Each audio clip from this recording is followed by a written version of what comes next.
last left off, we were finishing the lighting in the new shop. Now we've got all that finished. Hi, I'm Bodie Pendus, part of the Sawdust Brothers. And today we're going to talk about all the tools you need to set up your shop. So recently we opened up our wood shop at a church, and we put together a group of about 4 woodworkers to be able to give us their expertise on tools and items that they needed to be able to build the things we wanted to build in the shop.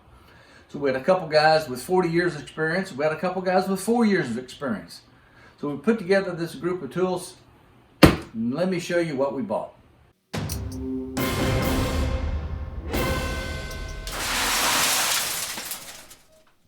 Because we'll have classes in our wood shop, we'll have workshops in our workshop, we want to be safe at all times.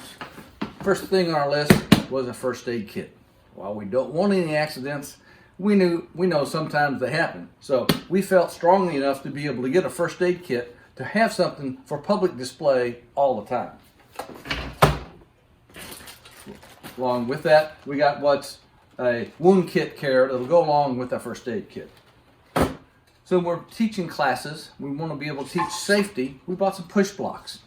That way it keeps your hands off of the pieces of wood. They'll be close to any sharp spinning things. This is a good item. So we bought a set of calipers with electronics display, nice and large for old and tired eyes. And this will help us to be able to get the precise measurements for all the items we need in our wood shop. Next item is a set of quality Narex chisels. We're going to be needing some chisels from time to time. Narex is a good enough brand. It's better than the just regular old Home Depot or Lowe's brand. This should serve us well for years to come. We know we're going to make items with pocket hole screws. We bought a variety pack of pocket hole screws. This will be a good choice as well.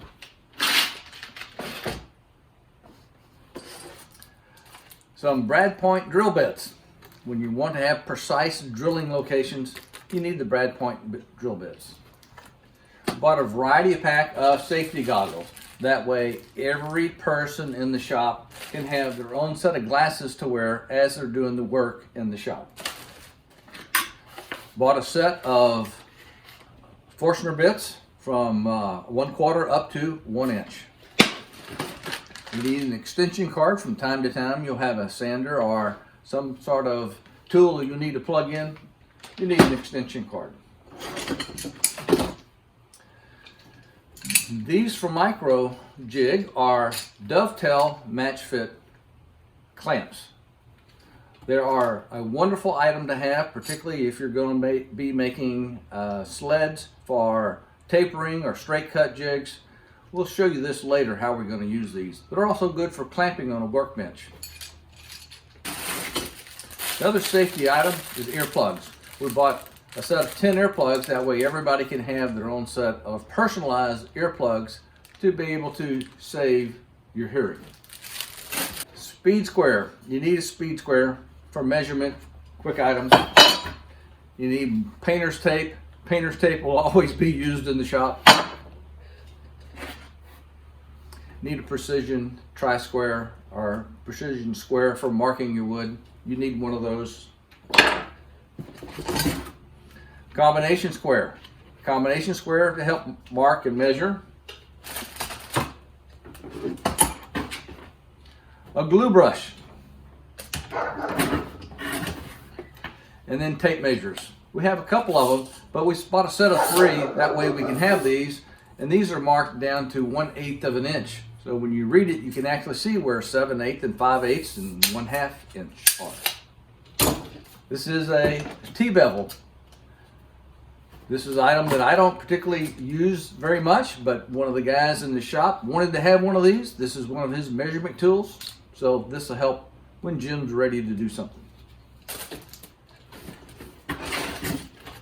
Figure 8 fasteners for builds when you're attaching the tops to help your tops from being able to split. This allows for wood movement. And the last item in here, is casters. So these are retractable casters, so you can lower your bench exactly onto the floor and then you step on it to raise it up. That way you have a nice stable workbench, assembly table as you do your work.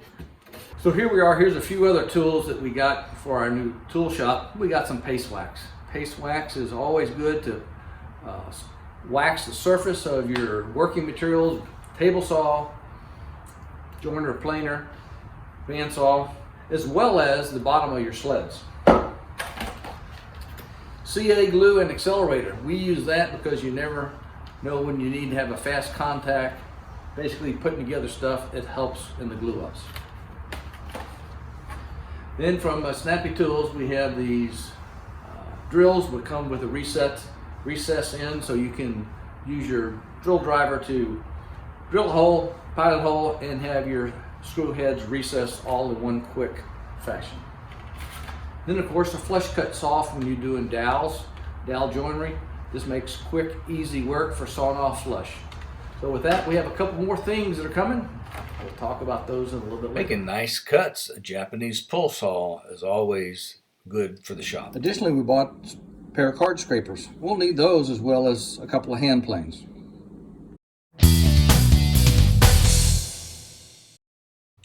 Well, every shop needs a dust collector, so we bought a Grizzly 2-stage dust collector.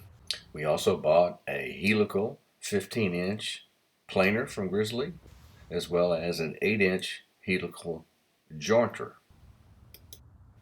We struck a deal with a gentleman who gave us his drill press when we bought a drum sander from him. Test of a new joiner.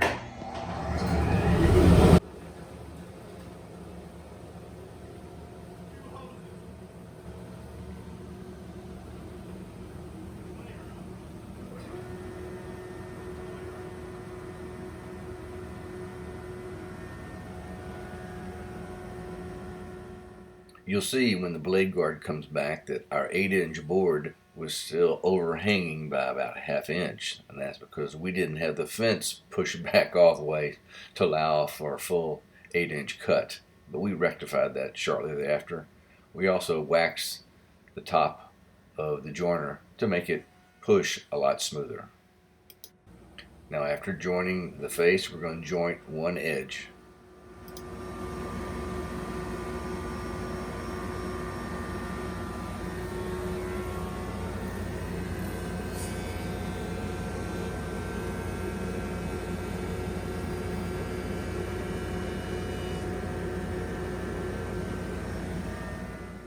After the first pass, we reviewed it and decided we needed one more pass on the edge.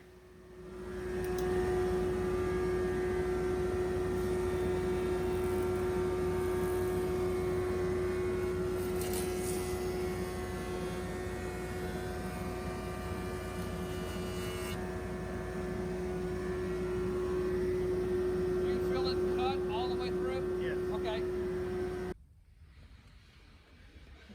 All right, so we just made our last final pass. Larry, what do you think? I think it's good. I think that's good stuff. Nice and slick. This is mahogany, even though it's notorious for grain changing. We got a nice smooth cut because of the helical blades. We have this at a little over a ½ inch in thickness. So what sort of dust collection we got down there? There's not much dust. There's about 5 particles left. A success. So we got a good start. We got the input of 5 of our woodworkers to be able to tell us what tools that they wanted to have in the shop to be able to work with. Now, if you have your favorite tool, if there was something that you thought that we should be sure include into our tools that we have for setting up our shop, leave me a comment down below to tell me what you think we missed out on. And as usual, if you like our tool selection, give us a thumbs up. If you want to see more of our videos, consider subscribing down below. And as usual, come back and see us real soon.